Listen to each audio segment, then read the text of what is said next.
Rouse Avenue के special ED court ने जमानत दी।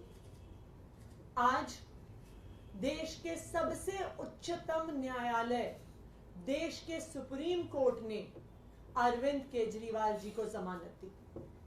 चाहे वो राउज एवेन्यू कोर्ट का फैसला हो या आज सुप्रीम कोर्ट का फैसला हो, इस बात को साबित कर देता है कि अरविंद केजरीवाल जी की गिरफ्तारी पिछले 2 साल से आम आदमी पार्टी के नेताओं और मंत्रियों का विच हंट, पिछले 2 साल से चल रहा ये फर्जी शराब घोटाले का इन्वेस्टिगेशन सिर्फ और सिर्फ भारतीय जनता पार्टी का एक षड्यंत्र है। भारतीय जनता पार्टी आम आदमी पार्टी का, दिल्ली सरकार का, दिल्ली के लोगों का काम रोकने के लिए साजिश रच रही है और इसीलिए उन्होंने दिल्ली के चुने हुए मुख्यमंत्री को एक फर्जी केस में बिना किसी सबूत के जेल में डाल दिया। राउज एवेन्यू कोर्ट ने जब अरविंद केजरीवाल जी को जमानत दी थी तो बहुत स्पष्ट तौर पर कहा, और एक बार नहीं बार बार कहा, कि इन्फोर्समेंट डायरेक्टोरेट के पास अरविंद केजरीवाल जी के खिलाफ कोई सबूत नहीं है। उन्होंने ये भी कहा कि ईडी इस केस में एक बायस के साथ एक्ट कर रही है। ये कोर्ट के शब्द हैं, ये हमारे शब्द नहीं हैं। आज राउज एवेन्यू कोर्ट के उस फैसले पर सुप्रीम कोर्ट ने भी मोहर लगा दी और अरविंद केजरीवाल जी को ईडी के मुकदमे में जमानत दे दी।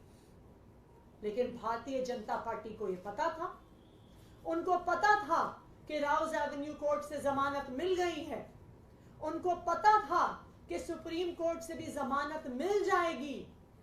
इसीलिए उन्होंने एक और षड्यंत्र रचा और सुप्रीम कोर्ट में जिस दिन अरविंद केजरीवाल जी की जमानत का केस आना था, उससे पिछले दिन अपने एक और राजनीतिक हथियार सीबीआई से अरविंद केजरीवाल जी को गिरफ्तार करवा लिया।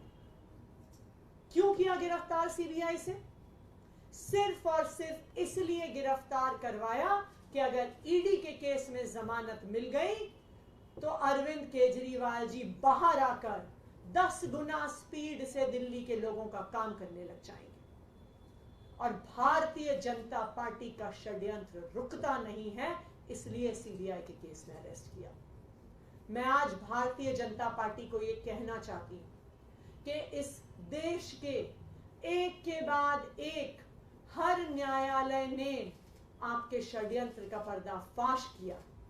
एक के बाद एक न्यायालय ने कहा है कि अरविंद केजरीवाल जी के खिलाफ सबूत नहीं है और आज एक के बाद एक हर न्यायालय अरविंद केजरीवाल जी को जमानत दे रहा है। मैं भारतीय जनता पार्टी को यह कहना चाहूंगी कि अपना घमंड खत्म करिए, अपना अहंकार खत्म करिए और बाकी पार्टियों के खिलाफ, लोकतंत्र के खिलाफ षड्यंत्र रचना बंद करिए।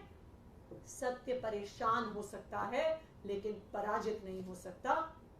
अरविंद केजरीवाल की ये जमानत आज पूरे देश के सामने ये साफ कर देती है कि अरविंद केजरीवाल सत्य के साथ खड़े थे, खड़े हैं और खड़े रहेंगे। अब मैं चाहूंगी कि संदीप जी और सौरभ जी अपनी बात रखें।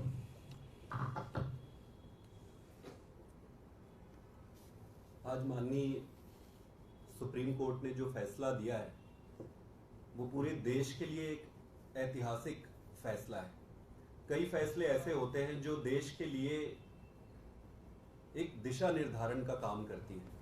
आज जो फैसला आया है वो बड़ा स्पष्ट कर देती है कि जो तथाकथित शराब घोटाला भारतीय जनता पार्टी द्वारा जो रचित है वो पूरी तरीके से सुप्रीम कोर्ट ने उसको ध्वस्त कर देता है। सुप्रीम कोर्ट में जाने से पहले इस पर special court, PMLA special court का ऑर्डर आया था।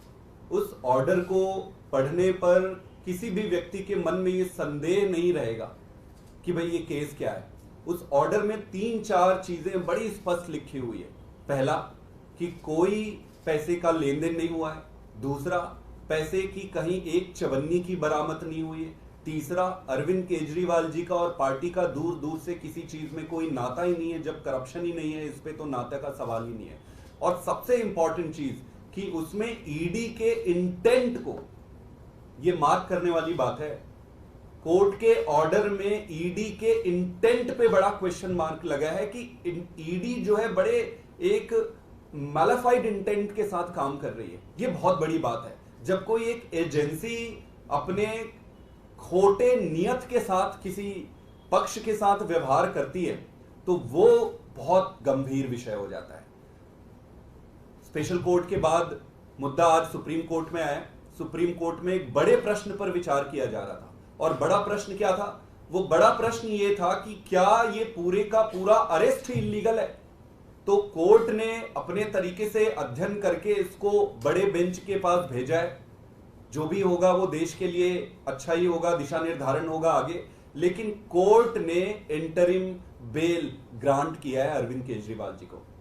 अब आपको ये समझना होगा कि पीएमएलए में जब सारे तथ्य और साक्ष्यों को देखकर सभी सबूत ये जो दिए हैं उसको एग्जॉस्ट करने के बाद ही ऐसे इंटरिम बेल या बेल दिए जाते। तो मेरा ये सबमिशन है भारतीय जनता पार्टी से कि हर कोर्ट में आपको मुंह की खानी पड़ रही है और ये केस सिर्फ आपके द्वारा रचित एक सर्कस है। तो इस सर्कस को बंद करिए। देश का और जनता का और खास करके दिल्ली की जनता का समय व्यर्थ ना करें। नरेंद्र मोदी जी ने, अमित शाह जी ने और भारतीय जनता पार्टी ने इस देश को एक ही चीज दिया है। हर व्यक्ति का हर कार्यकाल की एक देन होती है कि भाई इसने क्या दिया, इसने क्या दिया, इसके कार्यकाल में क्या मिला।